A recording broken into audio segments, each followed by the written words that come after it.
안녕하세요 수강생 여러분, 소플입니다. 이번 강의에서는 스타일링이라는 주제로 웹사이트를 더욱 아름답게 만들기 위해서 스타일링하는 방법에 대해서 알아보도록 하겠습니다. 스타일링은 웹사이트 전체 레이아웃 구성을 포함하여 버튼의 색깔, 테두리, 폰트의 크기, 색상 등을 모두 포함하는 개념이라고 보면 됩니다. 리액트 컴포넌트를 어떻게 하면 내가 원하는 모양으로 만들고 원하는 곳에 배치할 수 있을지를 하나씩 배워보도록 하겠습니다. 그럼 시작해 볼까요? 먼저 CSS에 대해서 배워보겠습니다.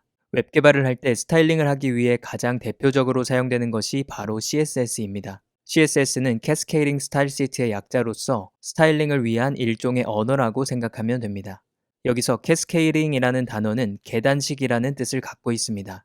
CSS에는 여러 가지 스타일이 정의되어 있는데 각 스타일은 해당 스타일이 적용되는 규칙을 갖고 있습니다.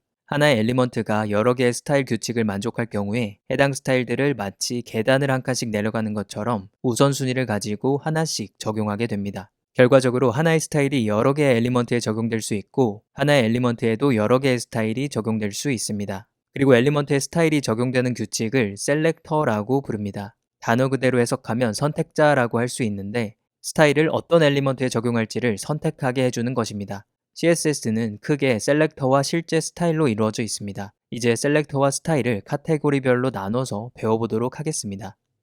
먼저 CSS의 기본적인 문법에 대해서 배워보겠습니다. CSS는 크게 셀렉터와 스타일로 구성되어 있습니다. 이 그림에 나온 것처럼 셀렉터를 먼저 쓰고 이후에 적용할 스타일을 중괄호 안에 세미콜론으로 구분하여 하나씩 기술합니다. 셀렉터에는 해당 스타일이 적용될 HTML 엘리먼트를 넣게 됩니다. 이 그림처럼 HTML 태그를 직접 넣거나 다른 조건들을 조합하여 셀렉터를 작성할 수 있습니다. 셀렉터에 대한 자세한 내용은 바로 뒤에서 다루도록 하겠습니다. 셀렉터 다음에는 중괄호 안에 적용할 스타일을 선언하게 됩니다. 각 스타일은 CSS 속성과 값으로 이루어진 키값 쌍이며 CSS 속성의 이름과 값을 콜론으로 구분합니다. 그리고 중괄호로 묶여있는 하나의 스타일 블록에는 스타일이 여러 개 들어갈 수 있는데 여기에서 각 스타일은 세미콜론으로 구분합니다. 그렇다면 셀렉터는 어떻게 작성해야 할까요? 지금부터 다양한 셀렉터의 유형과 사용법에 대해서 자세히 알아보도록 하겠습니다. 첫 번째 유형은 단순하게 특정 HTML 태그를 선택하기 위한 엘리먼트 셀렉터입니다. 이 경우에는 선택자의 HTML 태그의 이름을 써주면 됩니다. 이 코드는 H1 태그의 글자 색깔을 녹색으로 바꾸기 위한 CSS 속성입니다. 여기서 엘리먼트 셀렉터를 사용한 것을 볼 수 있습니다. 두 번째 선택자 유형은 ID 셀렉터입니다. HTML에서는 엘리먼트의 ID를 정의할 수 있는데 ID 셀렉터는 이 ID를 기반으로 선택하는 형태이며 샵 뒤에 ID를 넣어 사용합니다. 이 코드는 ID가 섹션인 엘리먼트를 정의한 HTML 코드와 해당 엘리먼트의 배경 색깔을 검은색으로 바꾸기 위한 CSS 속성입니다. 세 번째 선택자 유형은 클래스 셀렉터입니다. ID는 고유하다는 성질을 갖고 있기 때문에 하나의 엘리먼트에 사용해야 하지만 클래스는 여러 개의 엘리먼트를 분류하기 위해 사용합니다. 영어로는 classification이라고 하죠. 클래스 선택자는 점 뒤에 클래스명을 넣어서 사용합니다. 이 코드는 클래스가 미디엄인 엘리먼트들을 정의한 HTML 코드와 해당 엘리먼트의 글자 크기를 20픽셀로 바꾸기 위한 CSS 속성입니다. 여기에서 두 번째에 나오는 스타일의 셀렉터는 p.medium이라고 되어 있습니다. 이것은 엘리먼트 셀렉터와 클래스 셀렉터를 함께 사용한 것인데 해당 HTML 태그에 클래스가 있는 경우에만 스타일이 적용됩니다. 이렇게 사용하고 싶을 경우 HTML 태그명 뒤에 점을 찍고 클래스 이름을 넣어주면 됩니다. 예를 들어 H1 태그에 클래스가 미디엄인 경우에만 스타일을 적용하고 싶다면 셀렉터는 h1.medium이 됩니다.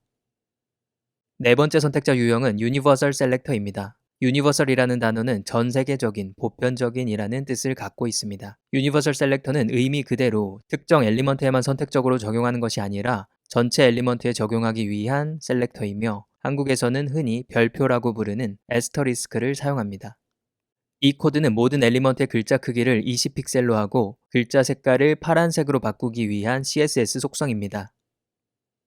다섯 번째 선택자 유형은 그룹핑 셀렉터입니다. 그룹핑은 그룹으로 묶는다는 뜻을 갖고 있습니다. 그룹핑 셀렉터는 말 그대로 여러 가지 선택자를 그룹으로 묶어 하나의 스타일을 적용하기 위해 사용하는 셀렉터입니다. 만약 이 코드와 같이 똑같은 스타일들이 각기 다른 셀렉터로 나눠져 있다고 해보겠습니다. 이렇게 반복되는 것을 여러 곳에 나눠서 쓰게 되면 유지 보수도 힘들고 굉장히 비효율적이겠죠? 그래서 그룹핑 셀렉터를 사용하여 이 코드와 같이 바꿔주면 굉장히 간결해지고 유지 보수도 쉬워지게 됩니다. 이처럼 같은 스타일을 여러 조건의 선택자에 적용하고 싶을 때에는 각 선택자를 콤마로 구분하여 그룹핑 셀렉터를 적용하면 됩니다. 여섯 번째 선택자 유형은 엘리먼트의 상태와 관련된 셀렉터입니다. 여기에서 상태라는 것은 마우스 커서가 엘리먼트 위에 올라오거나 엘리먼트가 활성화되어 있는 경우 등을 의미합니다. 상태와 관련된 대표적인 선택자로는 hover, active, focus, check, first child, last child 등이 있습니다. hover는 마우스 커서가 엘리먼트 위에 올라왔을 때를 의미하고 active는 주로 A 태그에서 사용되는데 엘리먼트가 클릭됐을 때를 의미합니다. focus는 주로 input 태그에서 사용되는데 말 그대로 엘리먼트가 초점을 갖고 있을 경우를 의미합니다. checked는 라디오 버튼이나 체크박스 같은 유형의 인풋 태그가 체크되어 있는 경우를 의미합니다. first child, last child는 상위 엘리먼트를 기준으로 각각 첫 번째 차일드, 마지막 차일드일 경우를 의미합니다. 이 코드는 상태와 관련된 셀렉터들을 사용하는 예시입니다.